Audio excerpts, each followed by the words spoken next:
Am I the a-hole for telling my friend her baby is the reason no one wants her around? One of my friends, Anna, had a baby around 6 months back. Our friend group is otherwise childless. All of us used to hang out a lot before the baby was born. Baby changed dynamics because Anna wanted to bring the baby everywhere with her, and it's a baby.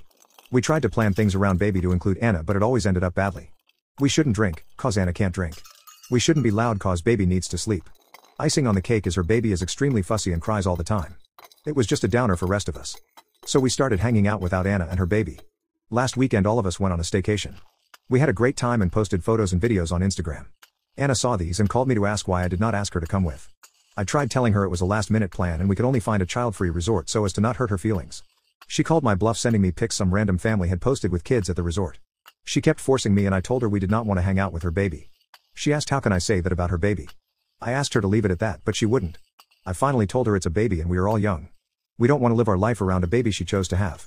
That we get to do adult stuff and party all we wanted. Her baby is the only reason she wasn't invited. If she left baby at home she can come too. She got pissed off at me and called me a. She also sent a text in group chat saying she is disappointed in all of us for excluding her just because she is a mom. Half of our friend group thinks I should not have told her the real reason and is mad at me. Other half thinks she is unreasonable. Am I the a-hole for telling her the truth? What was the nastiest thing you have ever done? I used to attend a gym and quickly developed a crush on a beautiful girl. We're going to call this girl Elle. This girl was fairly tall, had fair skin, beautiful curly blonde hair, and had the best figure in the gym. She was always playful and had a vibrant personality. Every guy tried to talk to her but they were all rejected. I tried making small talk but it never went any further than a simple hello. This was around the time I began fantasizing about stalkers. A few months into obsessing over her I could not take it. I went online and found some sketchy websites, other stalkers talking about their experiences. I went on to ask them questions about how to go about it, how to make sure you don't get spotted. I went all out. Little by little I found out information about her, about where she lives, where she studies, what she studies, her hobbies outside the gym, and the more I knew the more I loved. I found out about her little quirks, her hobbies. I would stay up all night browsing her social media trying to figure out where she would be. I would watch her as she entered the gym and would make sure to be there when she leaves too. Eventually I found out that she was going on holiday in Paris with her mother. From my discoveries, I found out her dad left and their house was vacant. The night they left, I broke in. I picked the lock. Luckily for me, there were no security alarms. I snooped through her room, found her clothes, her unwashed ones too, and stashed them to use for my own pleasure. I left. I came back the next day,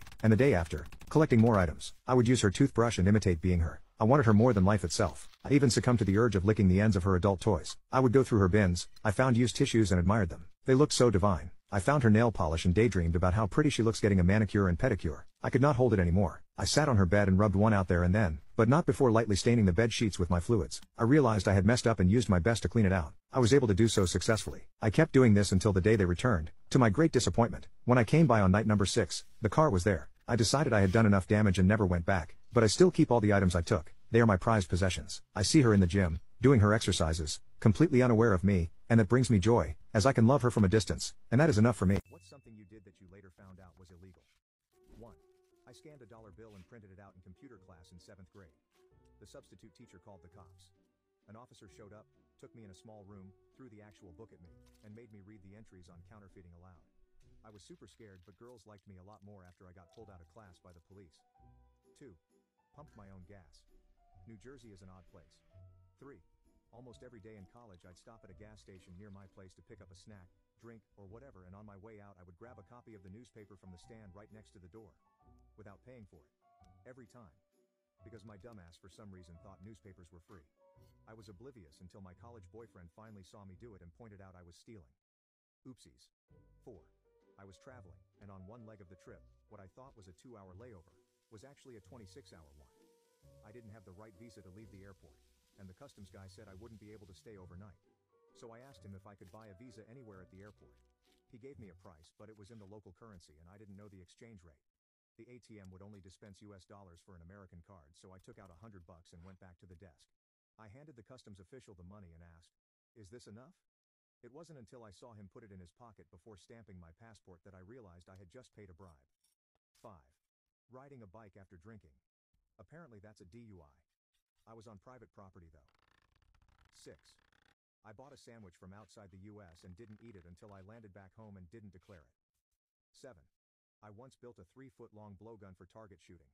It was winter and I was bored lol. I got pretty good with it, so I thought I might use it to hunt. So not being a total idiot, I looked up the legalities of it and it turns out you can't even own one here. So it's back to being plumbing supplies again. 8. Downloading music. 9. Don't judge me for real, but when I first started driving I thought I could turn left on red. Turns out you can only turn right on red. 10. I didn't know until recently it was illegal in my state for someone under 18 to play a pinball machine. 11. Brought homemade Applejack to school for a couple months during apple season. Never occurred to me that it was alcoholic. 12. I'm not falling for this again. Nice try, officer. If you could say 3 things to make your kidnapper uncomfortable, what would they be? I was watching a true crime show the other day and this girl had been carjacked. The suspect had already assaulted and murdered another young girl. This new girl, he was trying to have her drive him across the country at gunpoint. They eventually stopped at a hotel to sleep. While there, he threatened to end her if she told the clerk, didn't let her out of his sight, etc. Police were already looking for the suspect as his wife was a cop and he had stolen her gun and run off after confessing to the first assault/murder.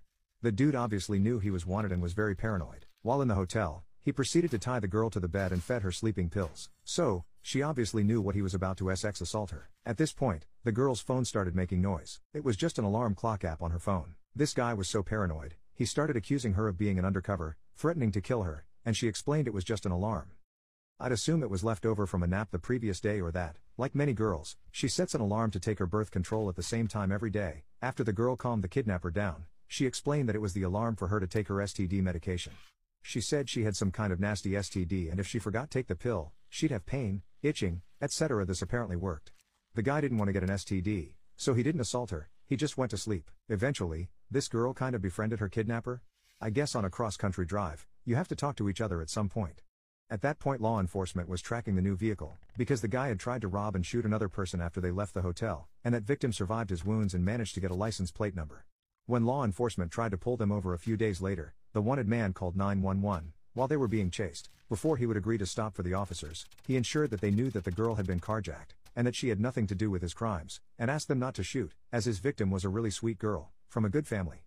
He was taken peacefully, but because he spoke so highly of his victim, she was wrongly suspected and arrested as a co-conspirator. However, they quickly figured out she was just a victim and she was released. What is the most inappropriate thing a teacher has ever done in class? Well, not really a teacher, but my principal. My high school had a strict policy on cell phones. Every morning we were expected to turn them into a basket in the office, and we couldn't get them back until after the afternoon announcements. During the last week of my junior year, I had a religion final. I usually kept my phone hidden in my locker, but that day I had totally forgotten about the exam and had left it in my bag. We were almost out of time for the exam. About 15 minutes left, when someone's phone went off. Everyone instantly looked at me since they knew I liked to keep my phone on me, but it wasn't. I usually turned it off to save battery. The classroom was so quiet, you could hear a pin drop. Ms. C slowly stood up, looked around the room and then walked into the hallway to call the office. I took this moment to rummage through my bag, find my phone powered off, and hide it in a thick folder. When she came back, she told everyone to stay behind so we could sort it out. The last 15 minutes of that final went by agonizingly slow. My heart was beating out of my chest as I tried to finish the short essay section. It wasn't my phone, so whose could it have been? What if my phone made some kind of noise because it had died? What if she finds my phone and I fail? I had never gotten a detention or bad grade because I was that student. All the teachers liked me. When afternoon announcements came on over the loudspeaker, I almost slouched with relief, but then the principal's voice came on and started speaking to us. Students in room L1, stay in your seats until further notice. A few minutes later, the principal's secretary came to our door. She made all of us line up single file. None of us were allowed to leave the room until she went through each and every one of our bags. She then instructed us to walk to my teacher and turn our pockets inside out to prove we didn't have any electronics. Mind you, this is only a religion final that the teacher made up, not even a state exam or anything that would really stop us from passing. There was another kid in my class named Nick who also carried his phone around a lot, among other forbidden things. He was well known by all the teachers in the school and also the local law enforcement. So me and Nick stood waiting at the back of the line. Was it you? I cheated on my girlfriend with her brother the day before Christmas, and when she found out, she got me deported as a present. For some background, we are both 23 years old. We're childhood sweethearts. We did everything together, and she was the love of my life. We even had a daughter, and were planning to get married so I could get my citizenship. We were such a happy family. Before anyone asks why we had a kid so young, after high school I got my degree in accounting. Then I went to work for my dad's big company where I was able to get this bread up. I showered her and our kids with gifts and flowers 3 times a week. We had a big house. I was able to give her the dream life we would always talk about a lot when we were teens. I thought we were happy, yet I still cheated on her with her brother. This all started when I downloaded Grindr on my phone just as a dare, all fun, and jokes that I even forgot I had made an account. The next day I got a message from her brother trying to rizz me up. He said, "Let me bend you over and spell run for me." I laughed and liked his message. I told him we could meet at my place to see if he was all talk. Let's just say he wasn't all talk, and my girlfriend got suspicious when she saw me limping and even using crutches at some points. At this point, I had a feeling she had gone through my phone and was about to confront me. She came up to me madly, and demanded to know why me and her brother were texting like that. At this point, I had nothing to lose and told her that he was just better than her. That he made my whole week in one night. I told her we could talk about it the next day since it was Christmas Eve and I was still sore.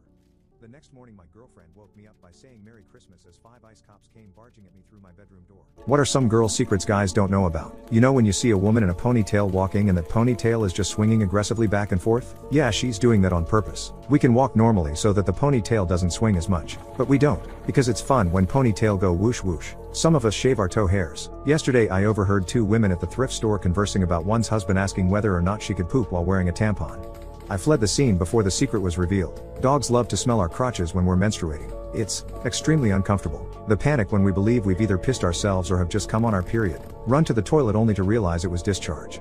I'm a man, but I've been with my wife for 10 years and I am so close to deciphering the meaning of all of the squiggly hair symbols on my shower wall. We sometimes get a random pain in the bob and wonder if we're gonna get a heart attack. We have a favorite bra. We also wash it less than the others. Pulling up our underwear after using the restroom is the worst because discharge on your underwear will cool down and it's really cold/uncomfortable feeling putting it back on. I was in Discord chat with a bunch of guy friends, and we were gaming. They were talking about giant shits they've taken, and I talked about how period shits work and why progesterone is the devil when it hits your colon.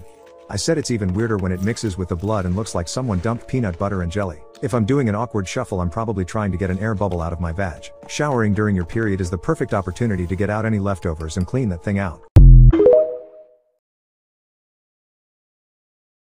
What is your nobody will ever believe this story? I once left my house in nothing but a t-shirt and sweatpants in a very dark and depressed state, bought a pack of cigarettes, and told the universe that if it couldn't give me a good reason not to end myself by the time I finished the pack, I'd do it. I ended up seeing Daniel Radcliffe smoking a rollie outside of a Starbucks. I offered him a real cigarette pretending to have no idea who he was. "Oh, no, thank you," he said. "I much prefer the ritual of rolling my own." What I could have said was, "Well, yeah, that makes sense seeing as you're a wizard." What I did say was, "What's your name?" Given my pact, and with nothing to lose, I unloaded all my emotional baggage on him right there. We ended up talking on the curb for half an hour. He asked me about my tattoos and listened to me recite Shakespeare. Eventually he touched my shoulder, looked me in the eyes, and said, "I know there's no good way to say this, but please don't end yourself." He asked me some reasons why I don't. Well, my cat, my mom, my brother, right? Well, I'm glad the cat came first. Totally charming. Finally he announced that he was going to wander off that way. I'd left my house without my phone due to the nature of my pact with the universe. Having nothing but the cigarettes on me to distract me from my angst was part of it, and so made no attempt to follow him or to get his number. I went back to that Starbucks several times over the coming weeks to no avail.